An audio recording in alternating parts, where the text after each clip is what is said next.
Turbos, turbos and more turbos. It seems everyone is going to turbos for more power. We welcome the car that started it all, the 930 Porsche. This was the first car to successfully implement a turbocharger in a road-going car and single-handedly redefined the term supercar. Over the last 30 years, the very same engine has evolved into one of the most feared engines both on and off the racetrack. This is a slightly modified late 80s example from a model that stayed in production literally unchanged for 20 years, except that each year it was getting quicker and quicker. The overall shape, engine and drivetrain fundamentals remain the same as the very first 930 released back in 1974.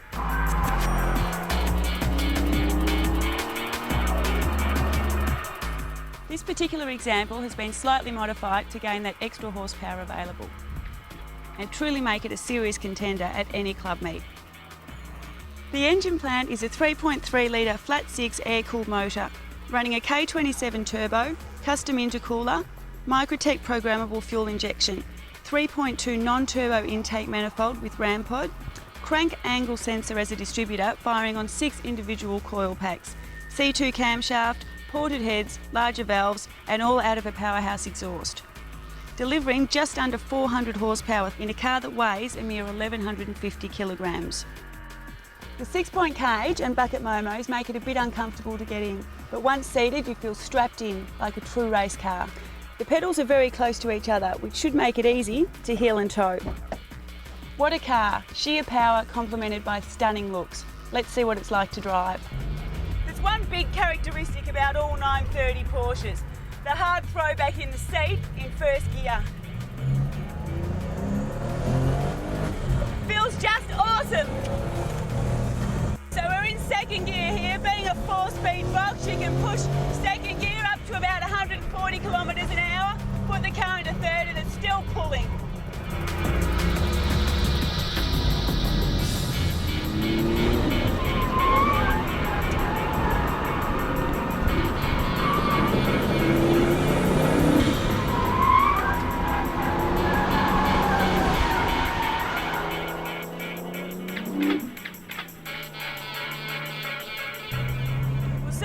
The steering's a little bit rougher here than on a normal road car, but you get some nice feedback through the wheel.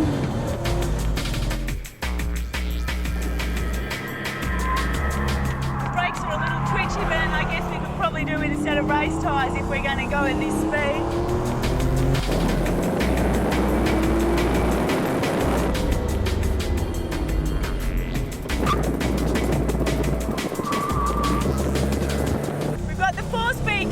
We're in second, we can pull up to about 140 kilometres an hour, up into third, and the car's still pulling, screaming its head off.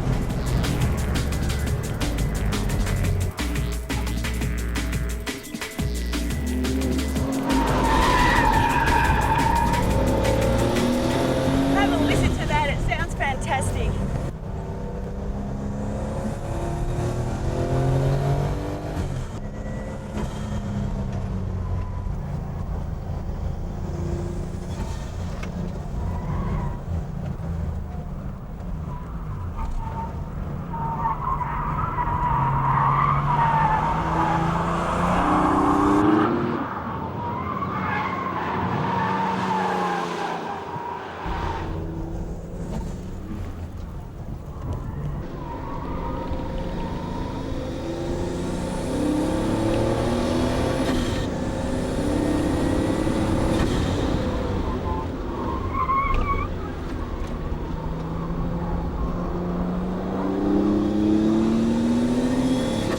To a corner, you know you can always count on the Porsche's braking system.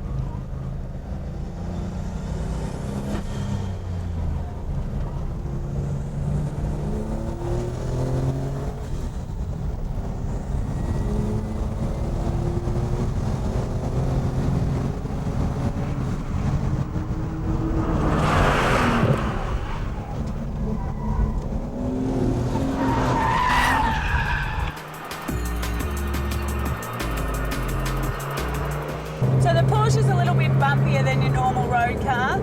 I guess that's because we've got the fully adjustable suspension, but it's set on track settings, which makes it a little bit bumpy on the road. And And the race seats are a little bit thinner, there's not a lot of padding on them, and they're not as adjustable as a normal luxury seat. You can't adjust the height of the seats or anything like that. The seats are mounted on rails bolted onto the floor.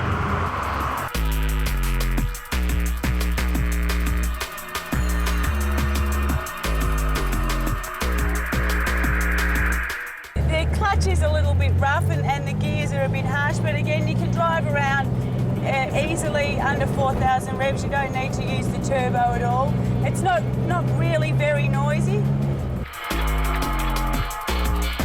To really appreciate this car, you need to drive it on the racetrack.